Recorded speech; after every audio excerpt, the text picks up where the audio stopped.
അയ്യോ എനിക്ക് വയറ് വേദനിച്ചിട്ട് അയ്യോ അയ്യോ എനിക്ക് വയറ് വേദനിച്ചിട്ട് വയ്യേ അയ്യോ എന്റെ ഗുരുവായൂരപ്പാ. കുഞ്ഞമ്മ കരയാതിരിക്കും. അയ്യോ എന്റെ മോളെ എനിക്ക് വയറ് വേദനിച്ചിട്ട് വയ്യേ.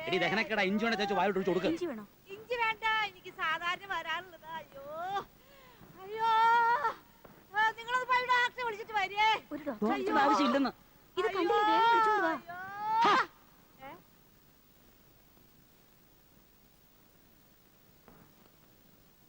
അയ്യോ എന്റെ മോളെ എന്റെ മോളെ.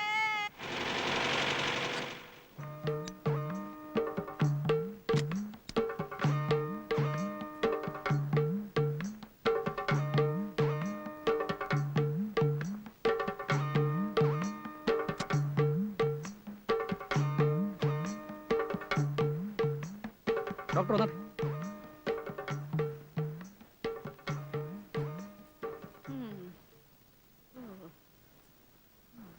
അയ്യോ അയ്യോ അയ്യോ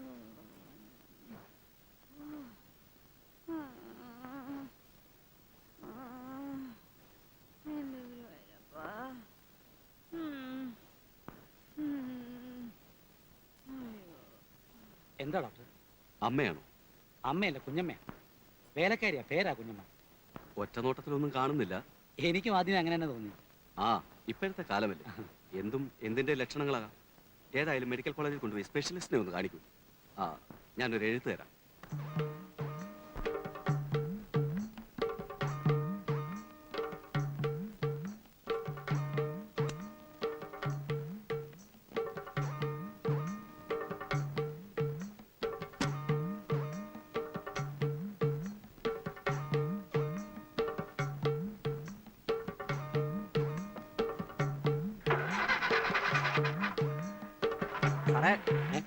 ഓ,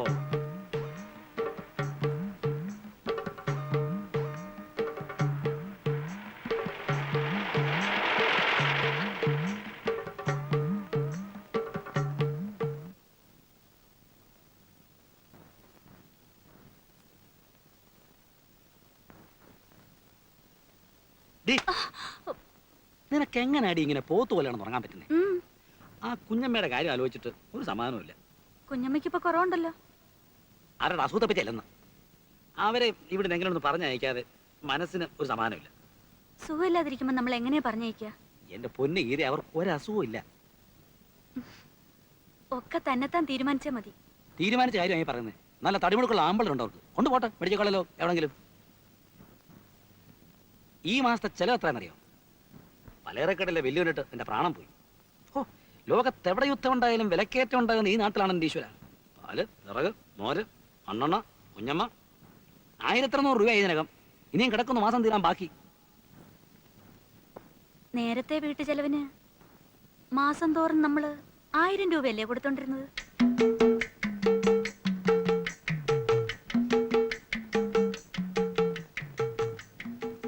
ഇങ്ങനെ പെട്ടെന്ന് പറഞ്ഞ ഞാൻ എവിടെ പോവാനാ? ഇന്ത്യൻ ബാങ്കിൽ സുഖമായിട്ട് ജീവിച്ചോണ്ടിരുന്ന എന്നെ വിളിച്ചു വെച്ച് തെരുവിൽ ഇറക്കാന്ന് വെച്ചാ ഇത് എവിടെ തന്നെയായ? ഓ, ആ സദാശിവമ്പിള്ള സാറിന് പണ്ടേ എന്നോട് വിരോധം. പക്ഷെ ഈ കുലച്ചത് നീ വിചാരിച്ചിടി. നിങ്ങൾ ഇറങ്ങി വന്ന് അന്വേഷിക്കണ്ടേ കുഞ്ഞമ്മേ?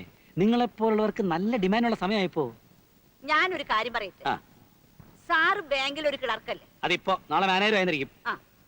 ഏത് ബാങ്കിലാ ഒരു മാസത്തെ നോട്ടീസ് ഇല്ലാതെ ആളെ പിരിച്ചുവിടുന്നത്? ബാങ്ക് പോലാണോ വീട്? എനിക്ക് ബാങ്ക് പോലെ എന്റെ വീട്. ഇതെന്തൊരു കഥയാ? ഇനി ഒരു ജോലി തേടി പിടിക്കണമെങ്കിൽ 2 മാസാവും. അത് വരെയുള്ള കാശും കിട്ടും. ചെയ്യാത്ത ജോലിക്ക് കാശോ? ഒന്ന് കേറിയ കാലം മുതൽ പെഴ്സിന്ന് കാശ് പോകുന്ന ഞാൻ അറിയുന്നില്ല. അതെ, ഈ നഷ്ടം കൂടെ സഹിക്കുന്ന ബുദ്ധി. എന്നാലും ഒരെന്നാലും ഇല്ല, അല്ലെങ്കിൽ പ്രശ്നം കൂടും.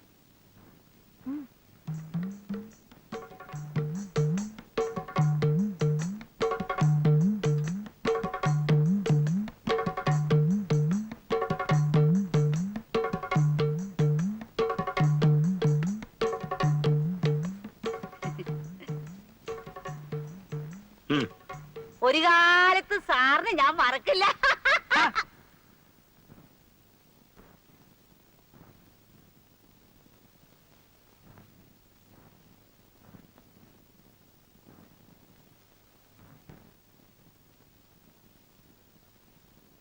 കാശുണ്ടെങ്കിൽ എത്ര അമ്മമാരെ കിട്ടുമെന്നാ പറഞ്ഞത്?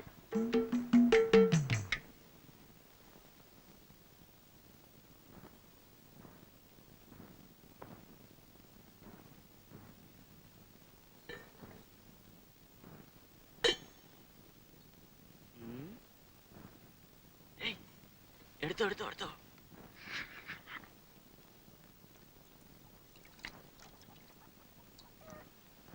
അമ്മേ, ഞാൻ ഇനി നാടകത്തിന് പോകുന്നില്ല. നാരായണൻകുട്ടി മേനോന്റെ റേഷൻ കടയിൽ കാർഡ് പതിപ്പിക്കാൻ ഒരാൾ വേണമെന്ന് പറഞ്ഞിരുന്നു. ശമ്പളം കുറച്ചേ ഉണ്ടാവും, എന്നാലും സ്ഥിരമായിട്ടൊരു വരുമാനമാവുമല്ലോ. മാത്രമല്ല, കുറച്ചു കാലം കഴിഞ്ഞാൽ അതിന്റെ നടത്തിപ്പ് നമുക്ക് കിട്ടുമോ നോക്കാം. നാടകം നിർത്തുമെന്ന് പറയുമ്പോ നിനക്ക് അതൊന്നും സാരമില്ലമ്മേ. അച്ഛനെ സഹായിക്കാൻ ഞാൻ ആലോചിച്ചിട്ട് വേറെ മാർഗമൊന്നും കാണുന്നില്ല.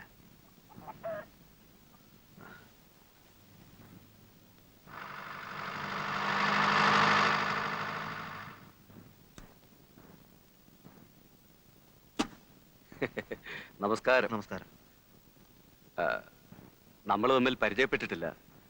എൻ്റെ പേര് എൻ ഗണേഷ്, ആ. നാടകകൃത്താണ്, പിന്നെ കൽപ്പന തിയേറ്റേഴ്സിന്റെ സെക്രട്ടറിയുമാണ്. ഞാൻ ധാരാളം കേട്ടിട്ടുണ്ട്, കണ്ടിട്ടുമുണ്ട്. ഞാനിവിടെ വന്നത് അടുത്ത കൊല്ലം പ്രേമൻ ഞങ്ങളുടെ ട്രൂപ്പിൽ സഹകരിക്കണമെന്ന് പറയാനാണ്. പ്രേമന് ചെയ്യാൻ പറ്റിയ നല്ലൊരു വേഷമുണ്ട്. ഞാനിപ്പോ നാടകത്തിനൊന്നും പോകണ്ടെന്ന് വിചാരിച്ചിരിക്കുകയാണ്. ആശാനെ, ഇങ്ങനൊരു അവസരം പിന്നെ കിട്ടില്ല. ഞങ്ങളുടെ ബാനർ വാലി അറിയാമല്ലോ, നമ്മുടെ ടീക്കയാണ് ഡയറക്റ്റ് ചെയ്യുന്നത്. പക്ഷേ ഞാനത് ആശാനെ, കാശിന്റെ കാര്യത്തിൽ പേടിക്കണ്ട.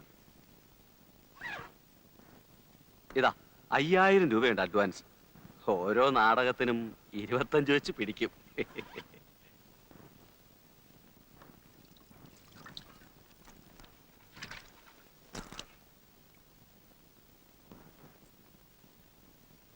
ബാങ്ക് ഉദ്യോഗസ്ഥന്റെ കണ്ണില് നാടകക്കാരൻ വെറും 7 കൂലിയാ. 5000 രൂപയുണ്ട്, ഇതങ്ങോട്ട് കൊടുത്തേക്കച്ചാ. സംശയിക്കണ്ട, കട്ടതും പിടിച്ചു പറിച്ചതൊന്നുമല്ല. വേണമെങ്കിൽ ഇനിയും എനിക്ക് സംഘടിപ്പിക്കാൻ പറ്റും, പറഞ്ഞാ മതി. വേണ്ട, അത്രയും രൂപ ഉണ്ടാക്കാൻ ഞാൻ മതി. അച്ഛാ, അച്ഛന് സുഖമില്ല. ഈ അവസ്ഥയിൽ മേലണെങ്കിൽ ഒന്നും ചെയ്യരുത്. അറിയാം, അന്യരോട് വാങ്ങാം. സ്വന്തം മക്കളോട് കാശ് വാങ്ങിക്കുന്ന ഏർപ്പാട് ഞാൻ നിർത്തി. പെട്ടെന്നൊരു ദിവസം നീയും ചോദിക്കലടാ, എന്റെ കാശ് എവിടെയെന്ന്. അച്ഛാ, ഞാൻ വേണ്ട, മൂത്തവൻ എന്റെ ശത്രുവായി. പൈസയുടെ പേര് നീയും എന്നെ വെറുക്കുന്നത് എനിക്ക് വിഷമമുള്ള കാര്യം മോനെ.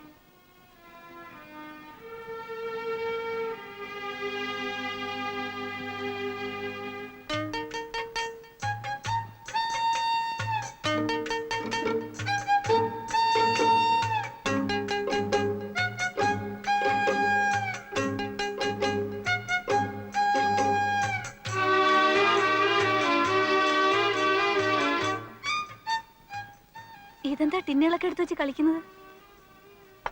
ചെലവ് അങ്ങോട്ടൊന്ന് ചുരുക്കാന്ന് വിചാരിച്ചാൽ. എടി, ഇത്രയും ടിന്നും നമ്മുടെ മോൻ കഴിച്ചാണോ? ആണോടാ? നീയും ഇടയ്ക്കെടുത്ത് തട്ടുന്നുണ്ട്, അത് തന്നെ കാര്യം. ഉം.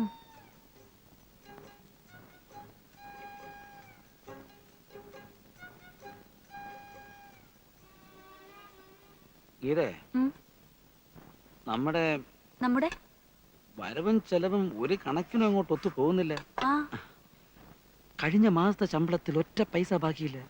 ഇതിങ്ങനെ പോയാൽ എവിടെ ചെന്നെത്തും? ഒരു വീടായാലും അങ്ങനെയൊക്കെ തന്നെയാ. പുസ്തകത്തിലെ പോലെ അല്ലല്ലോ ജീവിതത്തിലെ കണക്ക്. എടി, പഞ്ചാര എടുത്തിട്ട് കൊട്ടാതെ ഒറ്റ പൈസ കൈ നിൽക്കുന്നില്ലെന്ന്.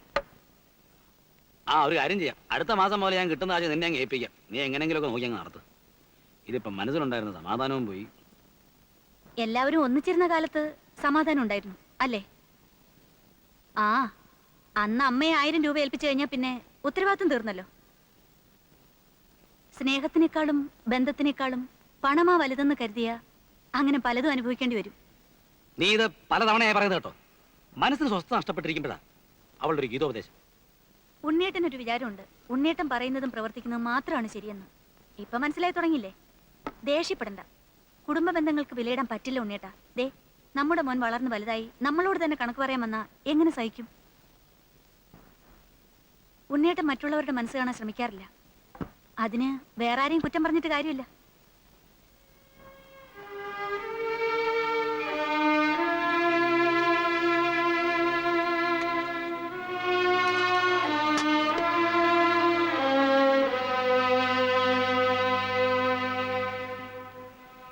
നീയെങ്കിലും എന്നെ മനസ്സിലാക്കാത്തത്. എന്റെ അച്ഛനും അമ്മയും എന്നെ കുറ്റം പറഞ്ഞോട്ടെ. സഹിക്കാം. പക്ഷെ നീ അത് പറയരുത്. മറ്റുള്ളവരുടെ മനസ്സ് കാണാൻ ഞാൻ ശ്രമിച്ചിട്ടില്ലെന്ന് നീ പറഞ്ഞു. എന്റെ മനസ്സ് കാണാൻ നീ ശ്രമിച്ചിട്ടുണ്ട്. ഞാനൊരിക്കലും എനിക്ക് വേണ്ടി മാത്രം ജീവിച്ചിട്ടില്ല. ഞാനൊരു സിനിമ കാണാറില്ല, പുറത്തുനിന്നൊരു ചായ കുടിക്കാറില്ല. എടി, പാന്റ് ഷർട്ട് എനിക്ക് ആഗ്രഹമായിട്ടല്ല. ഞാനിടുന്ന ഈ തുണിക്ക് മീത്ത 100 രൂപയാ. എന്തിനാ? ആർക്കു വേണ്ടിയാ? ഞാൻ അല്പം ബുദ്ധിമുട്ടിയാലും നാളെ നിങ്ങൾ വിഷമിക്കാതിരിക്കാം. എനിക്ക് മനസ്സിലാകുന്നില്ല പോലും.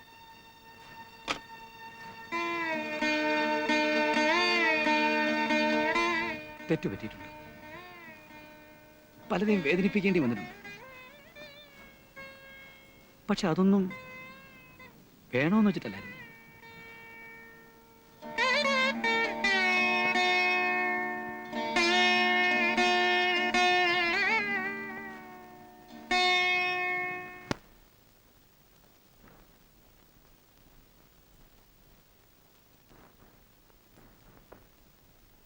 അമ്മണി,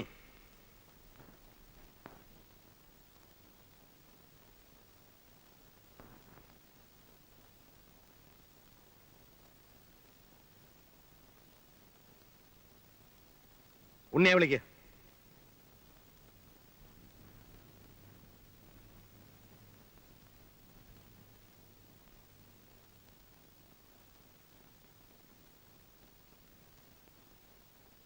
ദാ 25,000 രൂപ അതിന്റെ പലിശയുണ്ട്. സംശയം ഉണ്ടോ എണ്ണി നോക്കാം.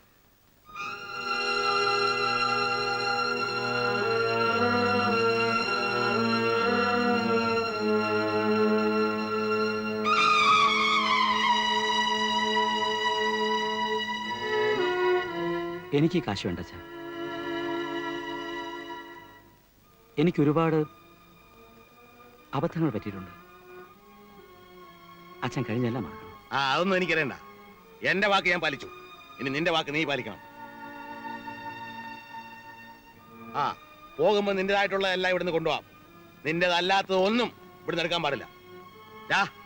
നിന്റെ ചേട്ടൻ എന്നെ ഈ വീട് ഒഴിയാണ്. അവൻ പോയതിന് ശേഷം എന്നെ വിളിച്ചാൽ മതി.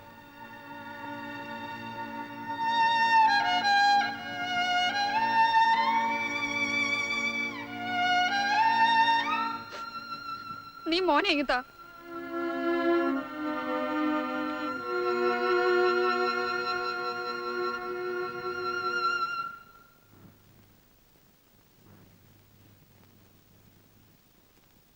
എല്ലാം അറിയാവുന്ന ആളാണെന്ന് കരുതിയിട്ടാ ഞാൻ ഇത്ര നാളൊന്നും മിണ്ടാണ്ടിരുന്നത്.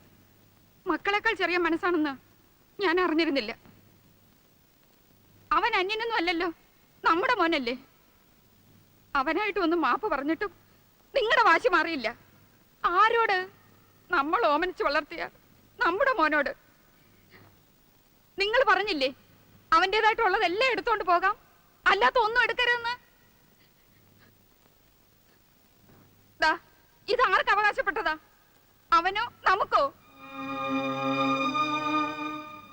അവന്റെ കുഞ്ഞാണിത്, പക്ഷെ നമ്മുടെ പേരക്കുട്ടിയാ. നമ്മളെ മുത്തശ്ശി ആദ്യം വിളിക്കേണ്ടത് ഇവനാ. ഇവന്റെ മുഖത്തൊന്ന് നോക്കിയതിന് ശേഷം തീരുമാനിക്കൂ ഉണ്ണി ഇവിടുന്ന് പോണോ വേണ്ടെന്ന്.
ഉണ്ണി, നീ പറഞ്ഞതാ ശരി.